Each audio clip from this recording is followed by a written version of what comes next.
Bem, com muito prazer recebendo no meu canal o Dr. Celso Laffer. Qualquer apresentação do Dr. Laffer ela é ruim, ela é frágil, ela é pouco informativa. Eu só vou dizer que o Dr. Laffer foi ministro das Relações Exteriores, é da Academia Brasileira de Letras, jurista conhecido, professor da Faculdade de Direito da Universidade de São Paulo, tem uma obra importantíssima. Eu lembro quando eu era um jovem, isso já faz tempo, eu lendo as primeiras informações que eu li aqui no Brasil sobre a Hannah Arendt, foi graças ao senhor, isso já faz muito tempo, quando eu li o Jornal da Tarde, que foi um jornal brilhante que nós tivemos aqui em São Paulo, eu lembro, e a partir dali fui procurar os livros. Então, agradeço muito o senhor ter aceito o meu convite, muito obrigado mesmo. E como o senhor, melhor do que tantas, conhece o Itamaraty, o Ministério das Relações Exteriores, claro que a conversa teria de ser sobre isso. E a pergunta inevitável, inicial, é como é que o senhor avalia a política externa do governo Jair Bolsonaro? Bom, Marco, em primeiro lugar, dizer que é com muito prazer que eu participo aqui desta conversa com você.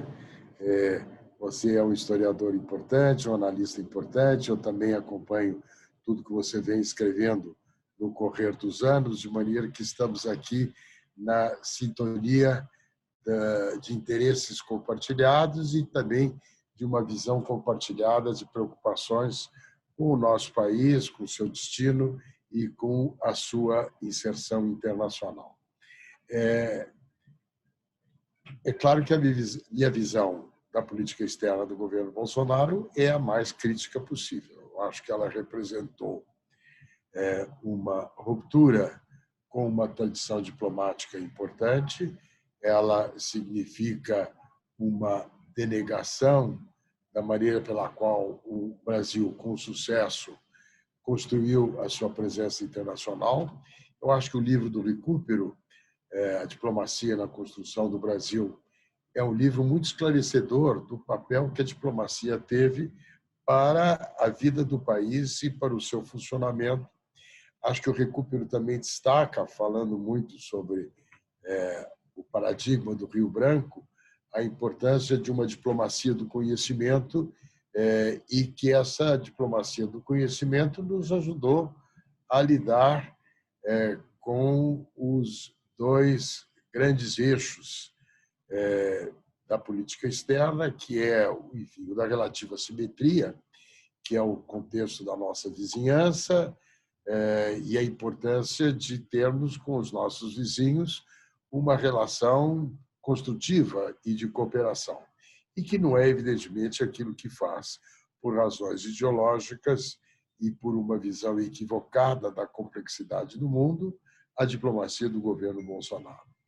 E a outra grande dimensão é como nós nos inserimos no mundo, não? E aí também no jogo das grandes potências. E, para isto, desde Rui Barbosa, passando pela Conferência de Paz de Paris, o Brasil sempre viu no multilateralismo um caminho importante para a voz do Brasil no plano internacional, não? Que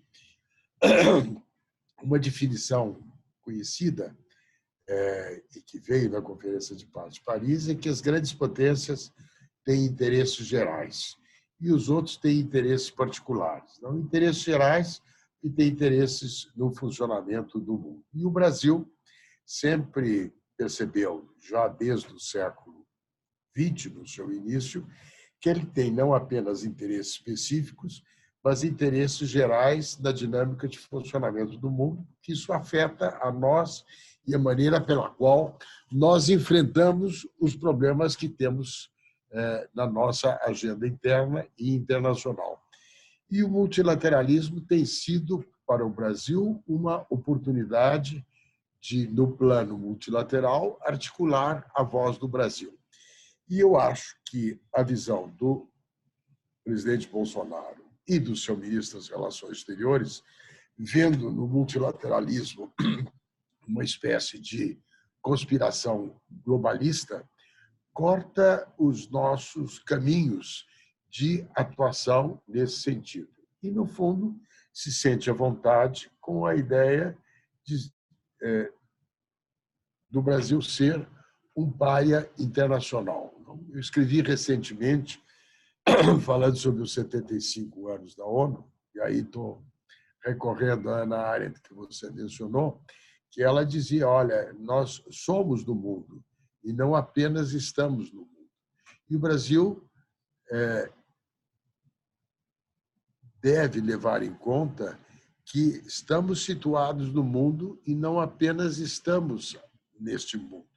E que, portanto, relacionarmos-nos com os demais países pela arte da diplomacia é sempre um caminho importante. E é por isso que eu vejo com muita inquietação e muita irritação recusar aquilo que é um patrimônio acumulado da tradição diplomática brasileira.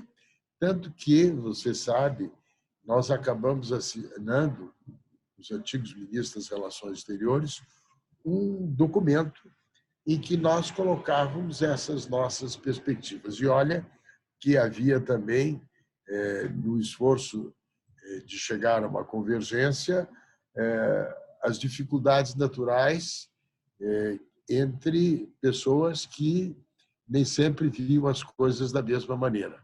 Inclusive, a minha visão crítica em relação ao que foi a diplomacia do PT.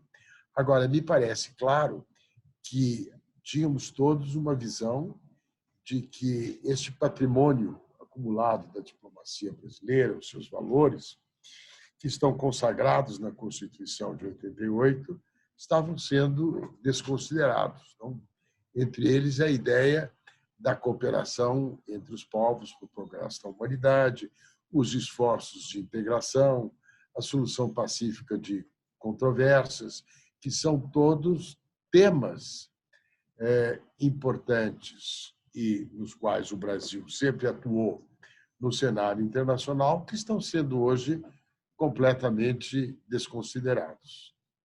As relações com os Estados Unidos, Dr. Laffer, o Brasil sempre teve relações muito próximas, quase cerca de um século, com os Estados Unidos, né? Aprofundou-se ainda mais a partir no processo da Segunda Guerra Mundial, né? E aí depois na segunda metade do século XX. O governo Bolsonaro buscou se aproximar da administração Trump, com os efeitos mais ou menos conhecidos de todos aí que nos acompanham, chegando inclusive a imaginar que poderia ter uma interferência até no processo eleitoral norte-americano, que é uma enorme pretensão. Bem, ganharam os democratas, o Joe Biden assume a presidência agora 20 de janeiro. Como que o senhor imagina que serão agora as relações do Brasil, do governo do Brasil com o novo governo norte-americano?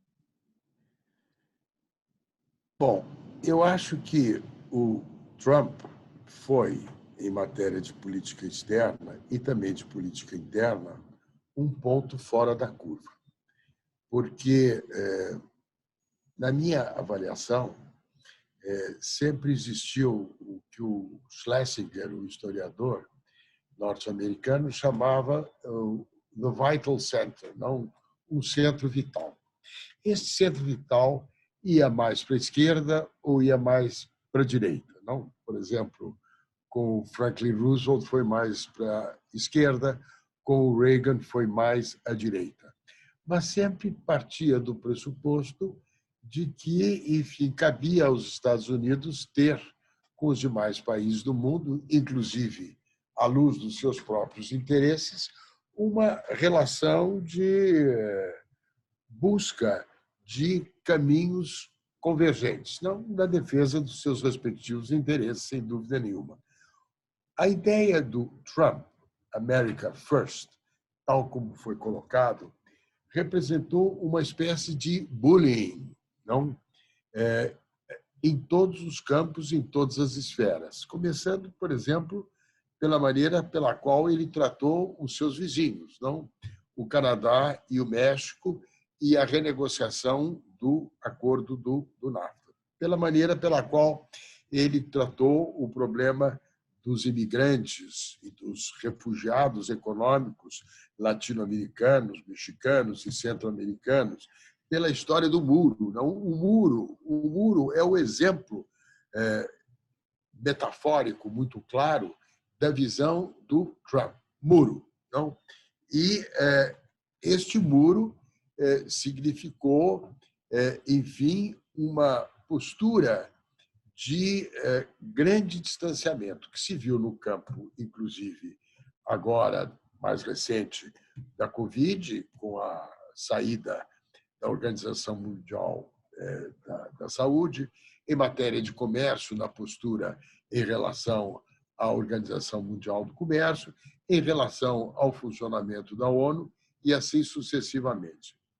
O governo Bolsonaro, ao aderir a esta visão do mundo, nos isolou ainda mais. Então, aí combinou a fome com a vontade de comer. Não, a fome do governo Bolsonaro de querer denegar tudo aquilo que foi a experiência diplomática brasileira prévia e a fome do Trump também de ser ele quem iria inaugurar algo novo.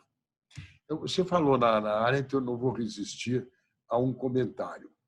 Você sabe que o Biden, que integrou durante muitos anos a Comissão de Relações Exteriores do Senado americano, em 75 mandou uma carta para Hannah Arendt, que tem circulado por aí, em que ele pede a ela que mande a conferência recente que ela tinha dado, a conferência chama-se Home to Roost, da qual ele tinha tido notícia pelas informações que deram vários articulistas do New York Times, e que ele tinha interesse em saber o que ela estava comentando.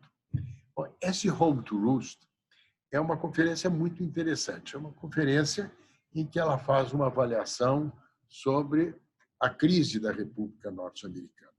Está ligado, naturalmente, a Vietnã, está ligado aos papéis do Pentágono, está ligado aos problemas da mentira, está ligado ao problema da perda da dimensão ética, está ligado à história de você criar imagens que não têm nada a ver com a realidade, e assim sucessivamente.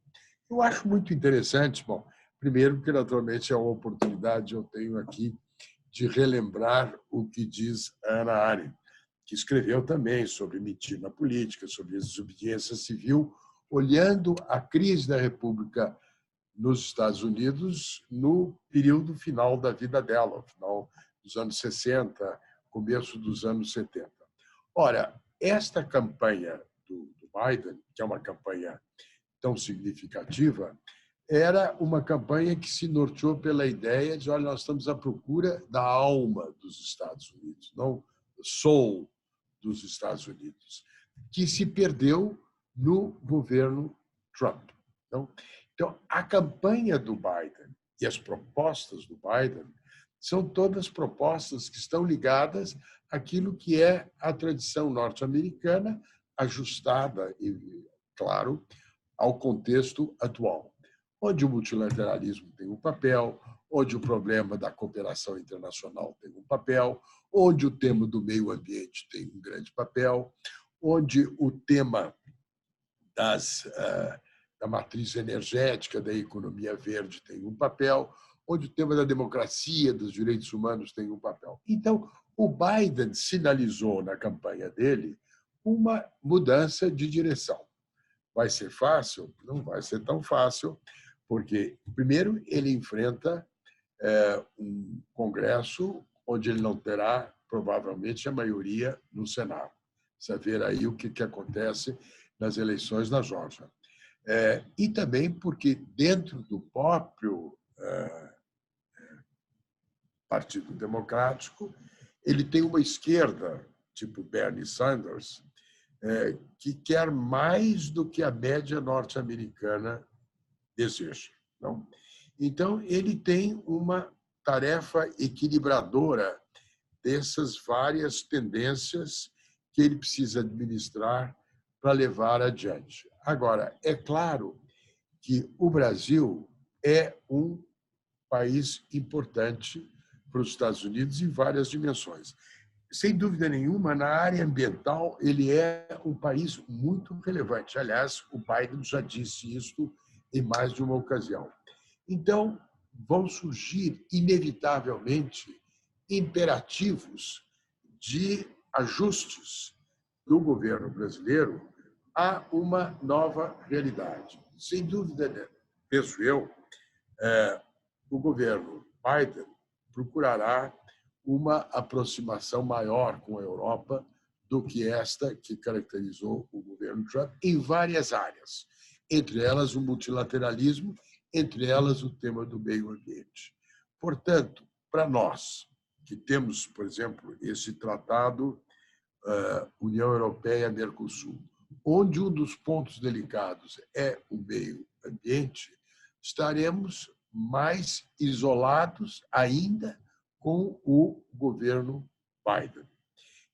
E digo, se nós olharmos aquilo que também parecem ser as tendências da China, a própria China está mais atenta aos temas do meio ambiente do que estava até recentemente.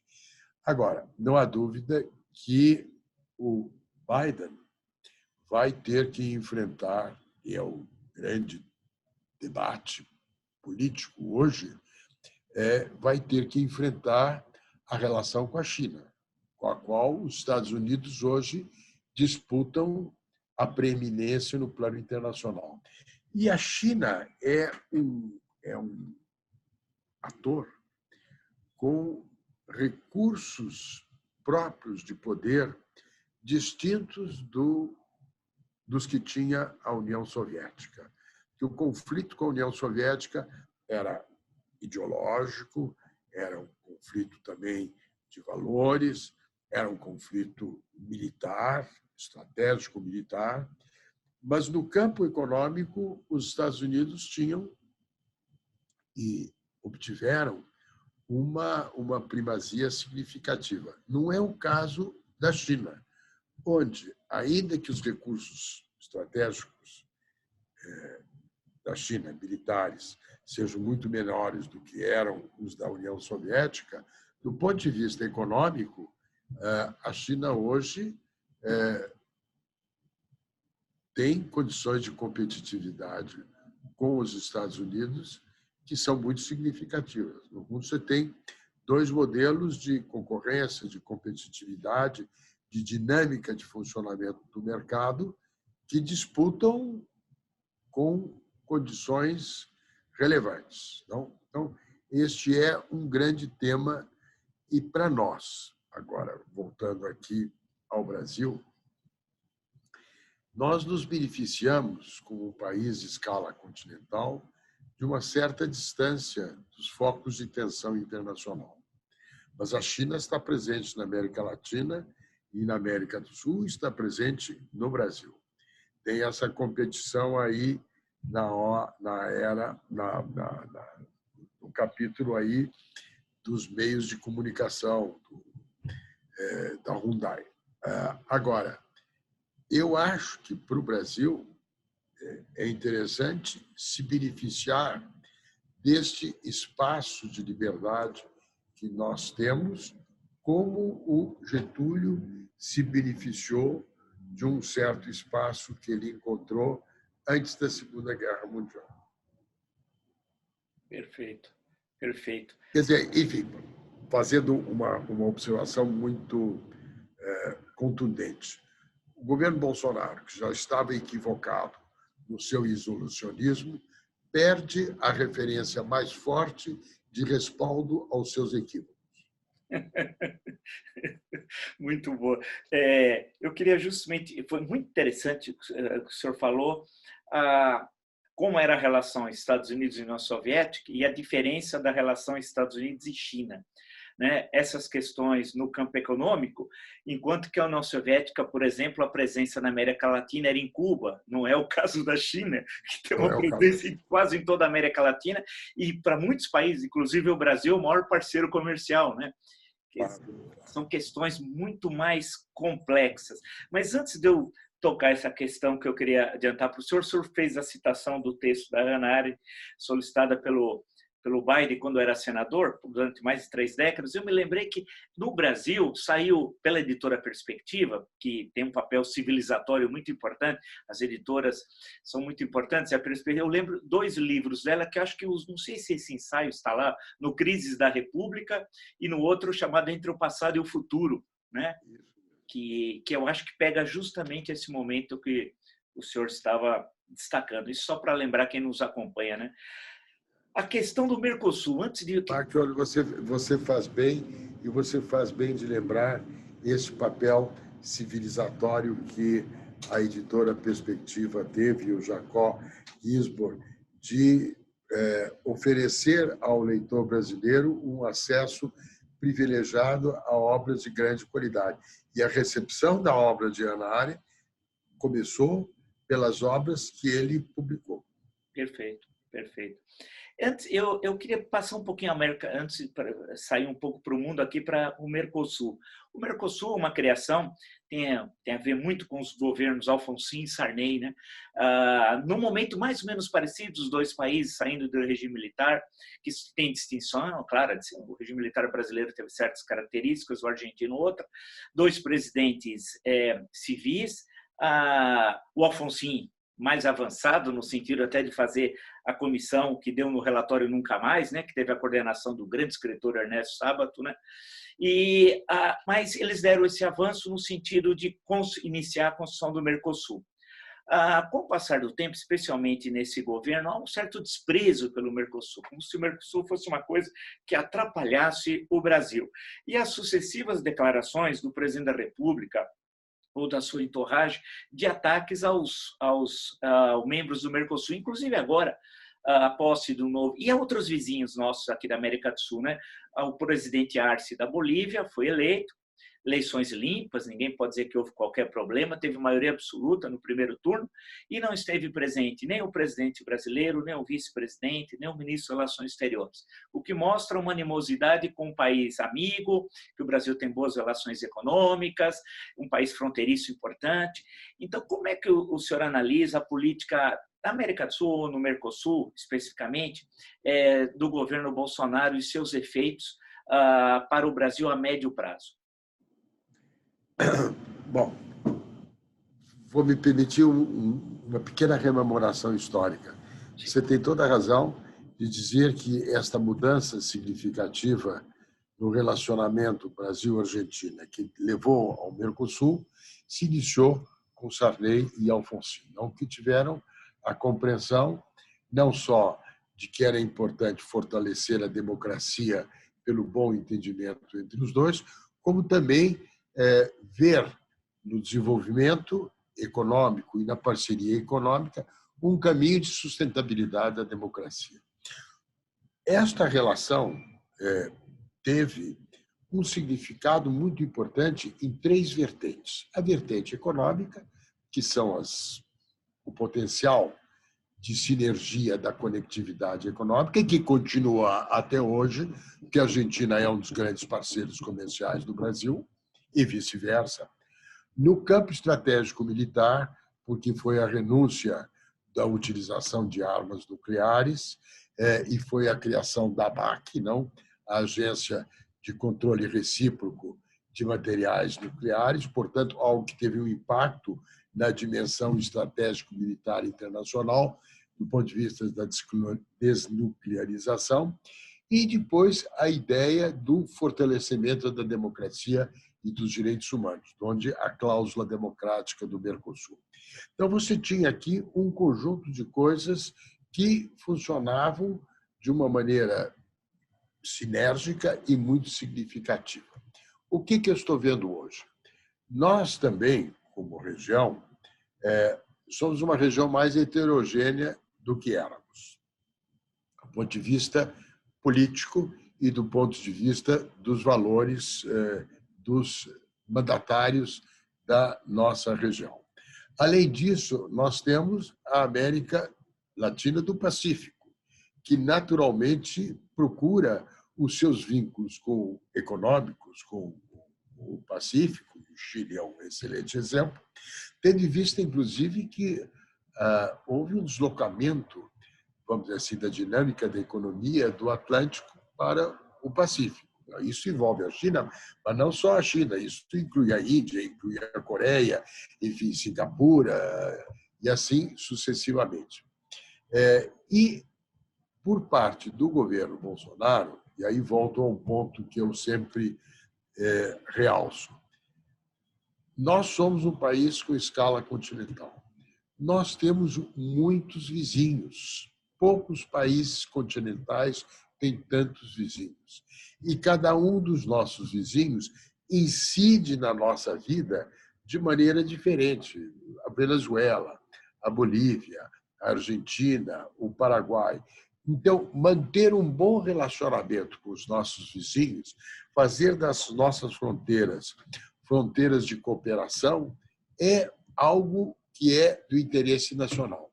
Mas, para isso, você precisa conversar com as pessoas, você precisa dialogar. A Bolívia, que você deu como exemplo. A Bolívia é um país importante para nós por várias razões, inclusive do ponto de vista energético, inclusive pelas relações de vizinhança. Não há como não levar em conta a proximidade da vizinhança como uma variável importante. Eu fui mais à Bolívia como ministro das Relações Exteriores do que fui a muitos outros países. Por quê? Porque era importante, como é importante a Argentina, como é importante o Uruguai, como é importante o Paraguai, como é importante para nós a situação na Venezuela. Você não retira os diplomatas. Então, há uma história que eu gosto de contar, que o Abba Eban conta num livro muito interessante, Diplomacy for the New Century. Quando a União Soviética, o diplomata, chegou para ele e disse: olha, nós vamos romper relações diplomáticas com Israel porque nós não estamos de acordo com a política de Israel. Aí o Abba Eban diz: olha, mais uma razão para você não romper relações diplomáticas, porque a relação diplomática é o que te permite uma informação apropriada, um diálogo constante, uma maneira de entender as coisas e ver como é que você pode lidar com essas coisas. Então, você se afastar daquilo que está acontecendo lá, retirando os nossos diplomatas e querendo que os diplomatas venezuelanos saiam do território nacional, é cortar o diálogo, cortar o entendimento. A diplomacia é uma arte do terceiro, não é uma arte pela qual você procura o que há de compartilhável em matéria de interesse. O Brasil perdeu qualquer possibilidade de exercer uma ação construtiva para encontrar uma saída para a crise da Venezuela e para este regime despótico, arbitrário, que é o regime de Maduro. Mas, para isso, você precisa manter os canais de interlocução. E não é fechando as portas para a conversa que você vai conseguir isso. E é claro que você não vai conseguir isso por via militar. Exato. Então, eu penso que o Brasil está terrivelmente isolado, esse isolacionismo, negócio sepária, o Brasil está isolado na sua própria região e está perdendo pela primeira vez em muitas décadas a capacidade de atuar no âmbito da sua vizinhança, que foi sempre uma tradição e um mérito da diplomacia brasileira. Perfeito, perfeito. E aí eu me lembrei que no livro que o senhor citou, do Rubens e Cooper, como que começa lá em 1750, com o Tratado de Madrid, depois o Tratado de Santo Ildefonso, como a nossa diplomacia herdeira da diplomacia portuguesa, que sempre foi muito hábil, né? Porque afinal sempre tinha a sombra da Espanha, aquela Claro. poder retomar, ocupar Portugal e os dilemas depois do período colonial que o Brasil independente, o Império do Brasil vai ter de travar nas suas fronteiras, né? E Claro. ele arrola no livro de forma muito boa, né? E você tem toda a razão, porque o Brasil herdou, enfim, a partir do Tratado de Madrid, uma experiência diplomática muito importante e soube aproveitar Afinal, Alexandre de Gusmão, que é o homem que redigiu o tratado, era um brasileiro que nascido em Santos, que foi o colaborador do rei.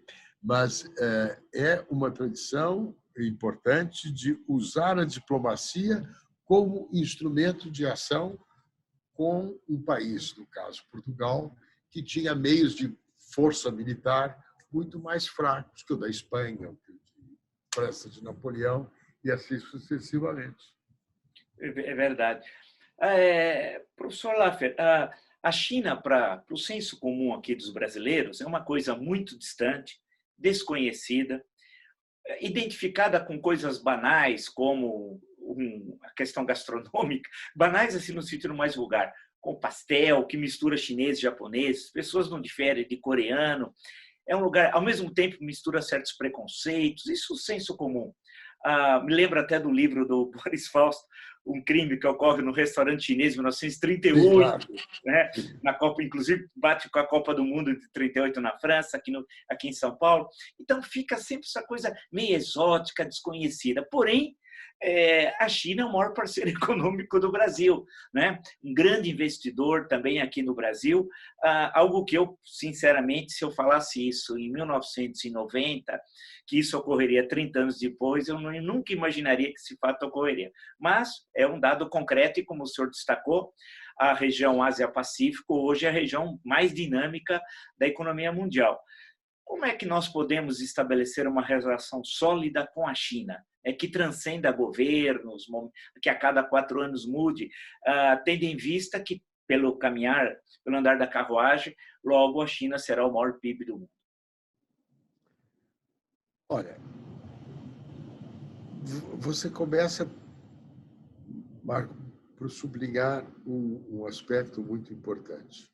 O conhecimento que os brasileiros, em geral, têm da China é muito modesto. É muito modesto. Ao contrário do conhecimento que é mais difundido dos Estados Unidos ou mesmo da Europa. Não? É natural que um país grande, de escala continental, seja mais voltado para dentro do que voltado para fora. Agora, também existem as barreiras da língua, não? E também dos códigos culturais, porque o Brasil é o resultado da expansão do universo econômico, cultural, demográfico europeu, com as suas características próprias. Mas o código de compreensão é um código que nos leva a entender a América Latina, ou os Estados Unidos, ou a Europa, com mais facilidade do que nos leva a entender a Ásia, e na Ásia a China, ou a Índia, ou o Japão, ou a Coreia. E uma das coisas que muito impressiona na China a China é um país com história milenar, com uma tradição. Era o império do meio. Já Napoleão dizia que quando a China acordar, o mundo vai tremer. Não? Napoleão, destituído de inteligência, seguramente não era. Não. E a China tem o peso do que foi o século XIX em matéria da ação dos países ocidentais na região. Então, é um passado recente que se confrontou com a tradição de um passado milenar. Agora, eu penso que, se você olha qualquer coisa que os chineses fazem, eles têm uma visão de longo prazo. Não?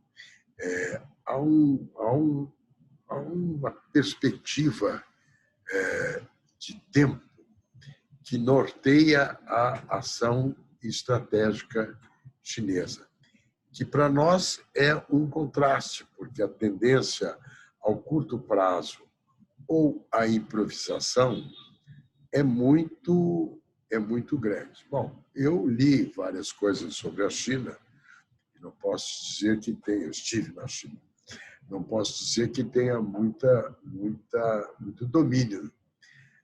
Li um livro do Kissinger, que eu gostei muito, sobre a China, que é um livro muito rico.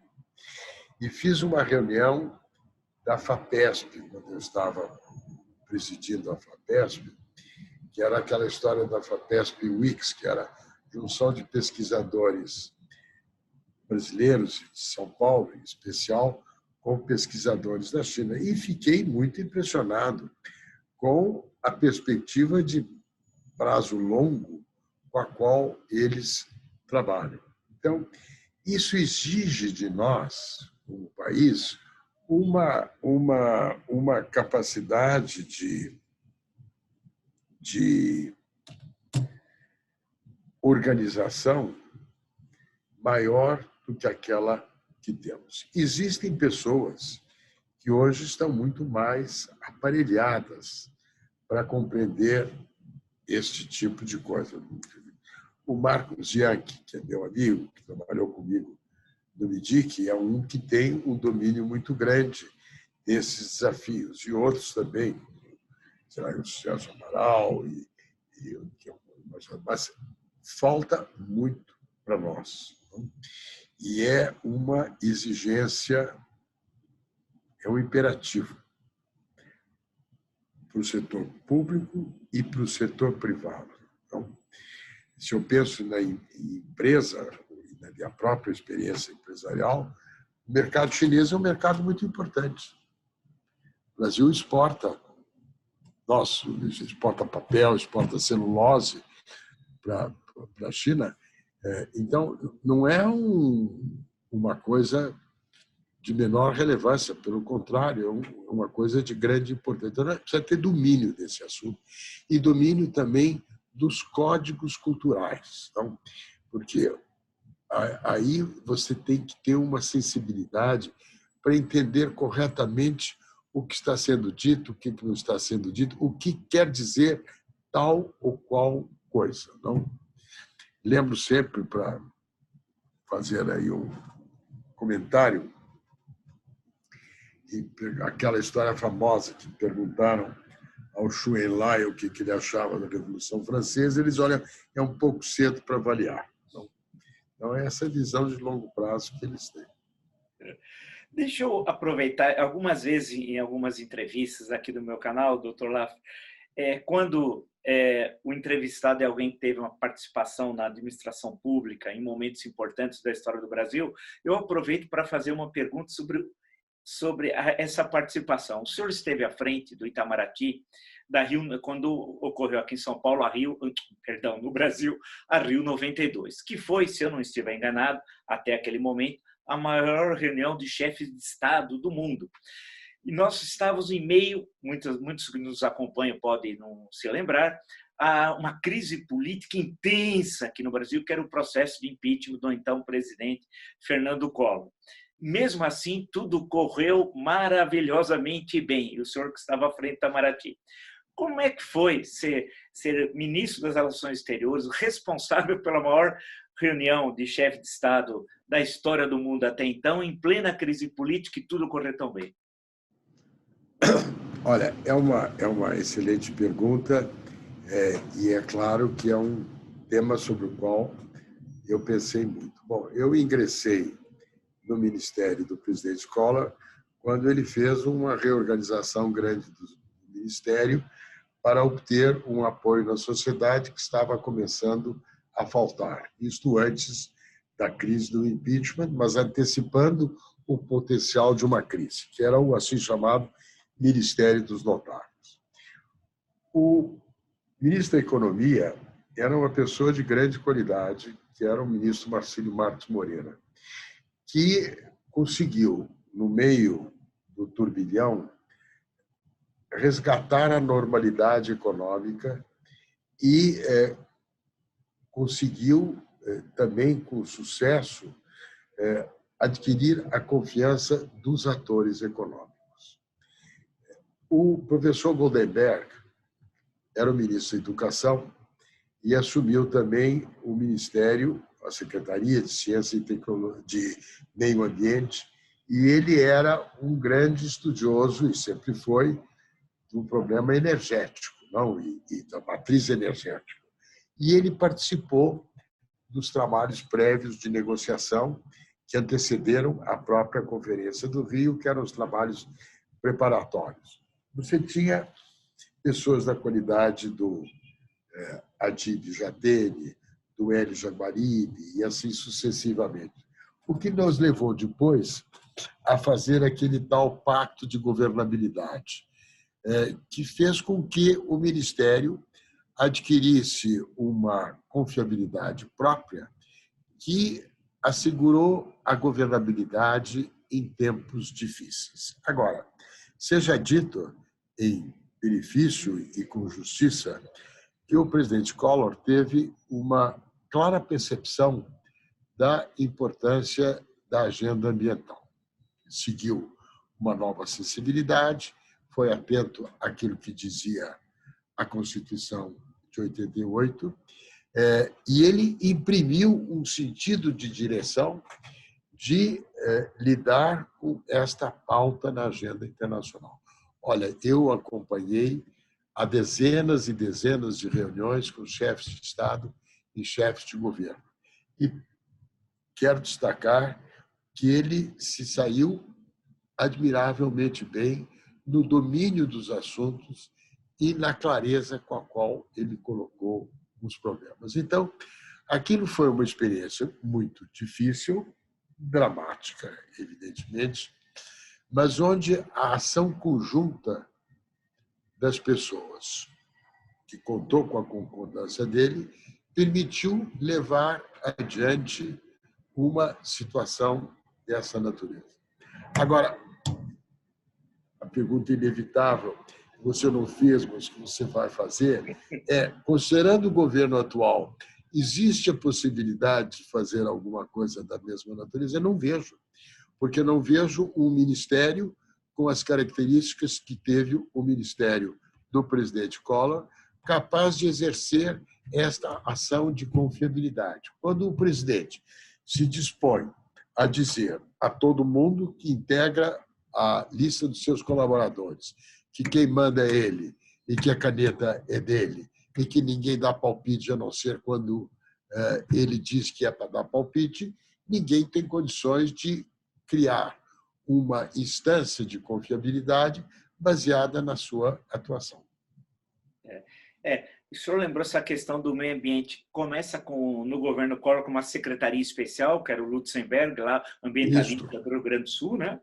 Importante. Depois passa pelo professor José Goldenberg e a Rio 92, que o tema, só lembrar quem nos acompanha, é a questão do meio ambiente, que é a grande discussão que se tem e como isso foi realizado aqui no Brasil, num momento complicado, como o senhor destacou, da vida política brasileira, e eu sempre destaco a qualidade dos quadros do Itamaraty, né? Quer dizer, que provavelmente seja, claro que tem outros quadros muito bons, mas eu acho que o Itamaraty consegue se destacar pela qualidade, né, de todos eles, né?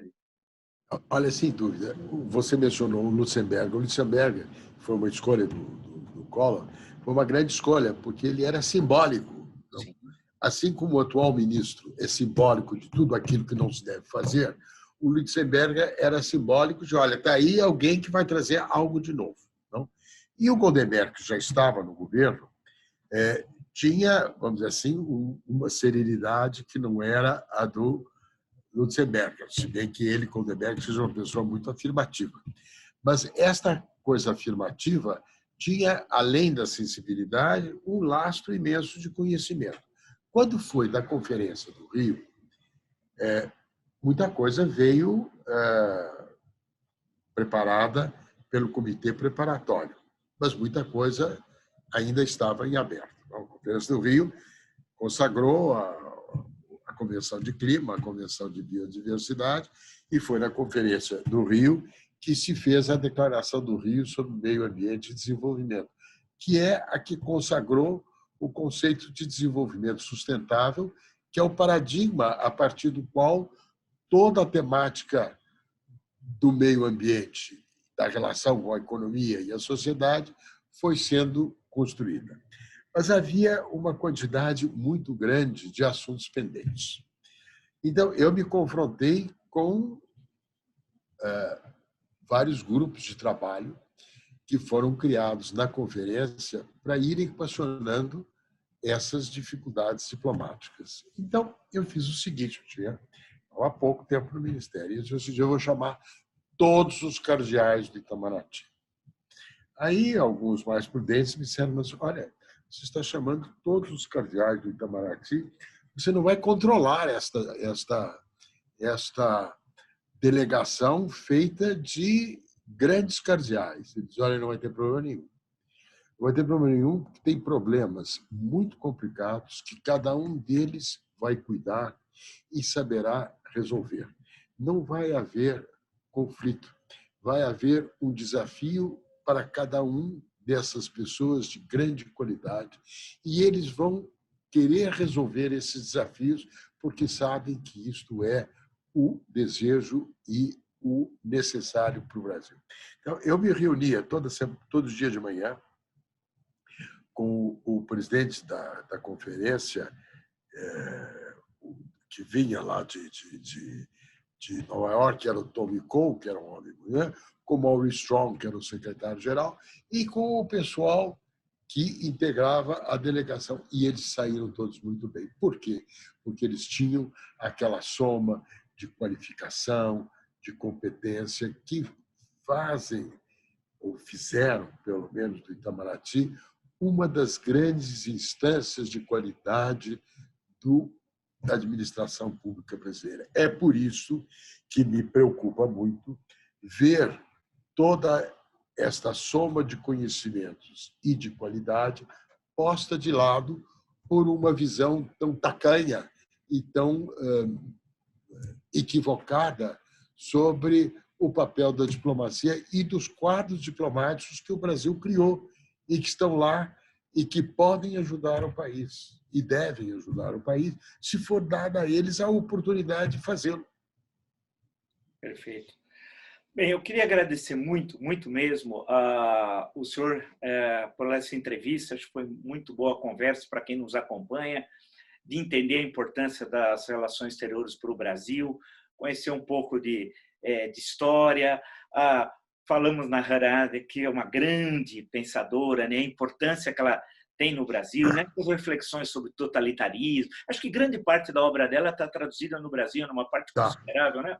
Isso é muito bom, né? Então, inclusive quando a gente passa momentos difíceis da democracia brasileira, é bom sempre pegar um livro dela, dar uma lida no ensaio, em algum capítulo, que sempre ilumina momentos difíceis da política brasileira, especialmente desses tempos sombrios que nós estamos vivendo, né, professor? Eu gostaria muito, agradeço muito o senhor ter aceito o convite. Numa outra oportunidade, quero ter o prazer de poder conversar com o senhor. Obrigado, Marco. Foi um prazer estar. Espero que não tenha cansado os nossos possíveis ouvintes, mas foi uma conversa que, para mim, foi muito boa e muito rica, graças às instigações que você me ajudou com as quais você me ajudou a caminhar nesta reflexão. Valeu, eu que agradeço. Muito obrigado. Até a próxima, então. Até a próxima. Obrigado.